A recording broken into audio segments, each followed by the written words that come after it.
All right, strap in, everyone, because today we're taking a deep dive into the world of Elon Musk. I'm ready. You see his name everywhere, right? Absolutely. The memes, the headlines, he's everywhere. Exactly. But we're going beyond all that. Sounds good. We're going deep into this authorized biography to try and understand what makes him tick. Really get inside his head. Exactly. And I'm betting most of you listening already have an opinion about Elon Musk. Love him, hate him, somewhere in between. I'd say so, yeah. But stick with us, because I think by the end of this, you might just see him in a whole new light. I think you might be right. What really struck me reading this book is that Elon Musk, he's almost like a modern-day Icarus, Oh, I like that. reaching for the sun, constantly pushing those boundaries of technology and innovation, It's a good comparison, but with Icarus, the big question is, will he fly too close? and get burned. Right. Which leads us to his childhood, Oh, because right. it definitely wasn't easy growing up in South Africa. Yeah, I don't think so. The book really digs into his family dynamic, especially his relationship with his father, Oh, yeah. which honestly sounds pretty strained. I can imagine that. And that seems to have really stuck with him, even to this day. It makes you think those early relationships really shape us. I think so, for sure. They shape our worldview, our Yeah. sense of self-worth, all that. Absolutely. And in Musk's case, I wonder if that difficult relationship with his dad maybe fueled that drive. That deep-seated need to prove himself. Exactly, like he's always striving for validation. Not just from the world, but maybe even from that father figure who was never quite satisfied. It's a really interesting thought.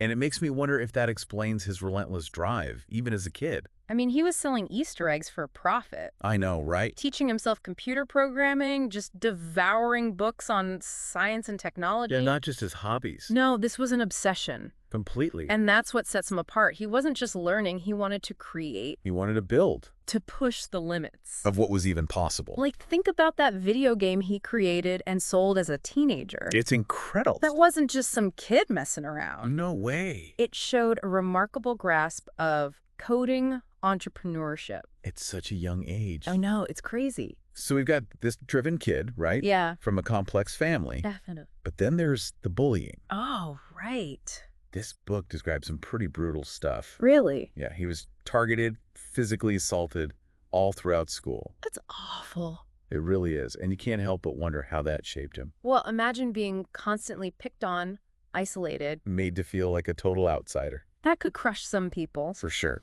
But for Musk, it seems to have forged this steely resilience. He retreated into his world, Books and computers, finding comfort in knowledge. in the power of his own mind. And that might explain that almost superhuman focus he has. Yeah, that ability to block everything out and just persevere. Even when things seem impossible. Sass. Almost like he built up these walls, these defenses, to protect himself from the pain of rejection. That makes sense. And then that, in turn, fueled this intense determination. To succeed, to prove his worth. To a world that had dismissed him. It's fascinating, isn't it? It really is. It's like this psychological puzzle. The puzzle that plays out in his adult life. In his relationships. His leadership. Even his public persona. Right. So he finishes school, and instead of sticking around South Africa, He takes off. to Canada. Interesting. Why the move? Well, think about it. Late 1980s, apartheid is still in full swing in South Africa. Right. And Musk, he was doubly opposed to that system. I didn't realize that. Yeah, and he didn't see a lot of opportunities for himself there. So he was drawn to The freedom, the opportunity, of North America. especially that burgeoning tech scene in the U.S. So it wasn't just about escaping a difficult environment. It was about seeking out a place where he could thrive. Where his ideas, his ambitions wouldn't be stifled. Exactly. And that move, it highlights something else about him. What's that? His willingness to take risks. He left everything behind. His family, his friends, His entire home country. all to chase a dream. And that risk-taking, it just continues as he moves to the U.S. And launches his first venture. Zip 2. All right, so what was the big idea behind this company? So picture it. Early days of the internet. Okay. Businesses are just starting to figure out, how do we have an online presence? Right. Musk saw a gap, What was it? providing those businesses with Digital mapping, directory services. So like a primitive Google Maps. Exactly, but specifically designed for companies to connect with customers online. Interesting. So he's betting on the future of the internet. Before it even really took off. That's a bold move. And you know what? It paid off. It did. Big time. How big? Zip2 eventually sold for over $300 million. Wow. Making Musk a multimillionaire. At 20. Yeah. But it wasn't all smooth sailing. I bet. This book describes intense work ethic. Yeah. Long hours, constant pressure. I can imagine. He was pushing himself and everyone around him to the absolute limit. There's a story in here about him sleeping under his desk. I know, right? Fueled by coffee and pure determination. It's almost comical, but honestly, it makes you think about the human cost of that kind of drive. You're right. The book paints this picture of brilliance. Yeah. But bordering on obsession. It really makes you question how much is enough. When does ambition become toxic? Exactly. Something we'll see again and again. As we dive deeper into Elon Musk's world. For sure. And speaking of pushing boundaries. Yes. Next up, we're looking at PayPal, his second venture. Okay. And how it set the stage for even bigger dreams. This should be good. Welcome back to our deep dive into Elon Musk.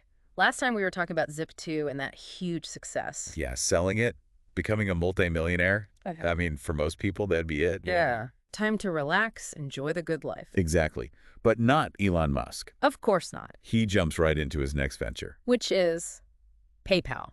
Ah, PayPal. Now, that's interesting because it wasn't originally his idea. Really? He merged his online banking company with another startup, Confinity. Oh, okay. And it was actually their technology that became what we know as PayPal today. So he saw the potential in their tech, even though he didn't invent it himself. Exactly. He was willing to collaborate, to adapt, even pivot, to get where he wanted to go. It shows a certain flexibility, doesn't it? A willingness to learn and evolve. You don't always see that with strong personalities like his. No, you don't. And it's important, right? Oh, absolutely. Because Musk gets portrayed as this lone wolf genius. Right, but the reality is He's great at building teams, attracting top talent. leveraging other people's expertise. He's the visionary, the driving force. Yeah. But he gets that he can't do it all alone. Okay, so PayPal takes off, revolutionizes online payments, eventually gets scooped up by eBay. For a hefty sum, I imagine. $1.5 billion. Nice. What's going through Musk's head at this point? He's achieved massive financial success. What's next? This is where I think we see a real shift. From? Entrepreneur to something, well, bigger. Okay. He could have retired, lived like a king, funded any project he wanted. What? But he chooses to put all his money, his energy, into something so much riskier. More challenging. And let's face it, way more audacious. Which is? SpaceX. SpaceX. This isn't just another startup. Not at all. This is about colonizing Mars, making humanity multiplanetary. It sounds crazy, right? Like science fiction. But he's dead serious. And it goes back to what we were talking about, right? That need to prove himself, to do something truly extraordinary. But this time it's not just about him. No, it's about the future of humanity. But starting a space company from scratch. Taking on the entire aerospace industry. It seems impossible. And a lot of people thought it was. I can imagine. This is an industry dominated by giants. Boeing, Lockheed Martin. Exactly. Decades of experience, billions in funding, government contracts. And Musk comes in with, what, a tech background? He was a complete outsider. But he had this belief, this confidence that he could actually pull it off. It's almost irrational, the level of confidence. But that's the key, isn't it? Maybe. He built a team, some of the best engineers in the world. And instilled in them this sense of mission. That they were part of something historic. He wasn't just building rockets, he was building a movement. But it wasn't easy, was it? No, those early Falcon 1 rockets, they failed spectacularly. Exploding on the launch pad. Millions of dollars lost. Almost bankrupting the company. That would have been it for most people. But Musk just kept going. He is incredible like that. He learns from failure. Adapts, iterates. Doesn't see setbacks as defeats. Just opportunities to improve, to refine his approach. And that resilience led to SpaceX's success. You can't argue with that. Landing a rocket upright on a drone ship. In the middle of the ocean. That's movie stuff. It really is. It's a testament to that team, their ability to solve these ridiculously complex engineering problems. Problems that stumped the most experienced people in the field. But it also shows Musk's leadership. His ability to inspire, to motivate people, to achieve what seemed impossible. He seems to thrive on that pressure, on those constant challenges. The book talks about his insane work ethic, his demanding nature, the micromanaging. Not exactly a relaxing work environment. Not at all. Stories of all-nighters, sleeping at the factory, pushing people to their limits, Demanding perfection. and expecting everyone to have that same unwavering commitment. It's like he operates on a different level, you know. Unburdened by time, by fatigue. It's impressive and kind of terrifying at the same time. And it's a leadership style that gets mixed reactions. Some people see him as a genius, a visionary, Like a modern-day Thomas Edison. pushing the boundaries, driving humanity forward. And others see him as a tyrant, exploiting his workforce, demanding too much. It's complicated. It really is, and it's something we'll definitely come back to. But for now, let's shift gears. Tesla. All right, Tesla. So now he's trying to revolutionize transportation here on Earth. This is where he sets out to change the world, not just space travel.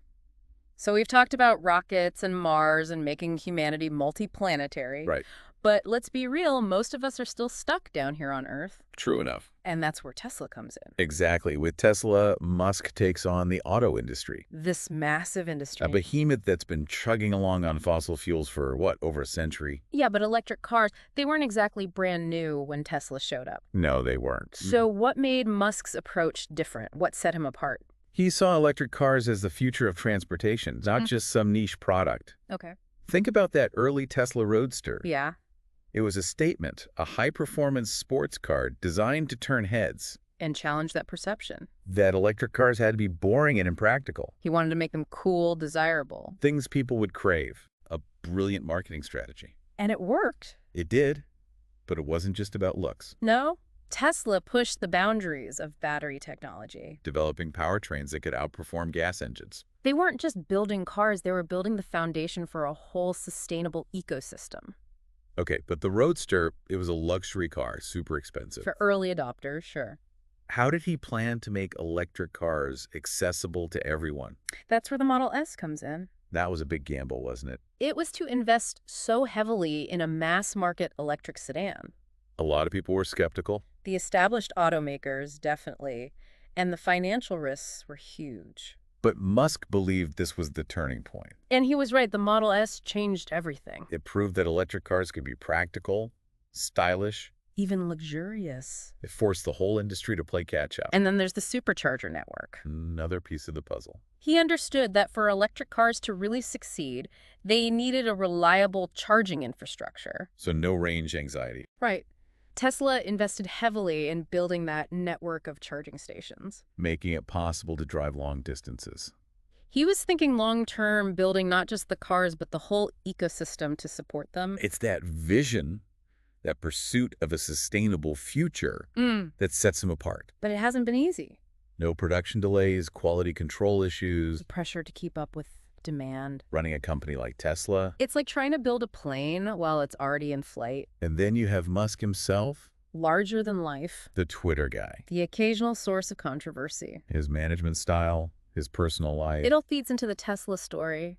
You can't really separate the man from the company, His vision, his drive, his personality, it's all woven into Tesla. which can be a good thing. It creates a passionate fan base, a sense of mission. But it also makes them vulnerable. To Musk's own volatility, his impulsive decisions, his clashes with, well, everyone. It's a high wire act, always teetering between brilliance and disaster. But so far, he's managed to keep it all together. It's pretty incredible. And that brings us to his other ventures. The more futuristic ones. Even more audacious, Solar City, Hyperloop. right? Solar City, making solar energy accessible and affordable. It seems almost tame compared to rockets and electric cars, doesn't it? It does, but it's all connected, right? Absolutely. Musk sees these ventures as pieces of a larger puzzle, A vision for a sustainable future. powered by renewable energy, efficient transportation. So Solar City is about creating a decentralized energy infrastructure. Giving people the power to generate their own energy. Not just selling solar panels, but disrupting the entire energy industry. Like he's doing with the auto industry. And then there's Hyperloop.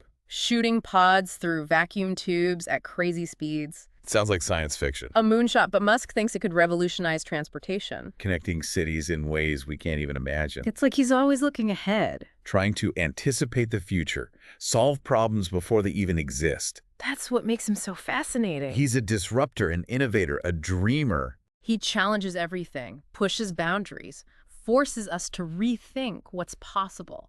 Whether you admire him or question his methods. You can't deny his impact on the world. So as we wrap up this deep dive into Elon Musk, what's the takeaway? What can we learn from him? I think it's about ambition, the courage to chase big goals, the willingness to fail, to learn, and to keep going. He shows us that even in a world obsessed with short-term wins, it's still possible to dream big. To take risks and to strive for something truly extraordinary. He shows us that maybe the impossible is just a few bold decisions away. A few sleepless nights and a whole lot of unwavering belief. Thanks for joining us on this deep dive into the world of Elon Musk. We hope you've learned something new about the man, the myth, and the mission that's shaping our future.